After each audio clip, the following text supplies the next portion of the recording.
kira kita harus objektif ya. Jadi 37 nama yang disampaikan Jenderal Benny itu, mereka semuanya adalah anggota Jamaah Ansarud Daulah.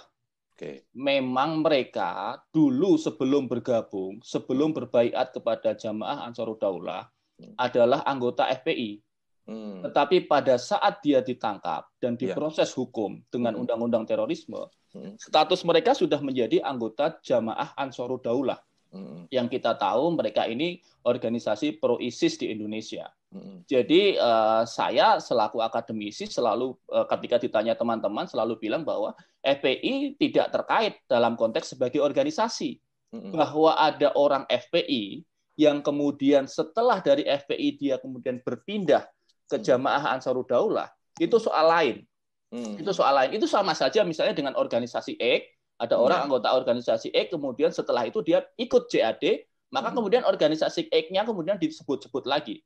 Ya, saya kira kita tetap harus objektif ya. Tetap harus menjaga objektivitas bahwa memang yang ditangkap itu, yang 37 itu sudah bukan anggota FPI. Mereka pernah di FPI, tetapi pada saat ditangkap dia menjadi bagian dari Jamaah Ansarud Daulah yang sudah jelas-jelas pro ISIS di Indonesia. Sebenarnya kalau kita mau urusan ini segera clear, saya setuju dengan Bang Nasir Jamil.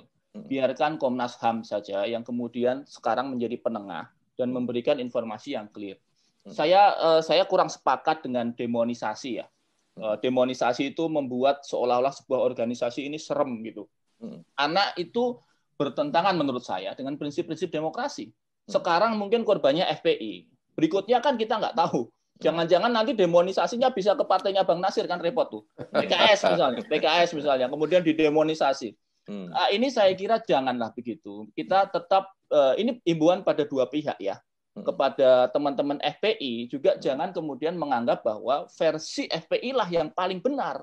Mari kita tunggu, karena kan rekonstruksi berjalan, Komnas HAM bekerja. Maka nanti akan kelihatan gitu loh, yang kebenaran yang mana. Tapi sekali lagi Mas Indra, kalau kemudian kita bicara soal radikalisme, JAD itu mengambil kader dari mana-mana, Mas. Saya ambilkan contoh, almarhum Bahru Naim. Almarhum Bahru Naim itu pentolan ISIS di Suriah yang sudah meninggal. Betul. Dulu sebelum bergabung dengan JAD dan kemudian terbang ke Suriah, dia adalah anggota Hizbut Tahrir Indonesia. Itu. Tapi kan kita tidak bisa bilang bahwa HTI itu pro pengeboman. Karena strateginya beda. Strateginya beda. HTI misalnya berjuang dengan model-model ideologi, pemikiran gitu ya.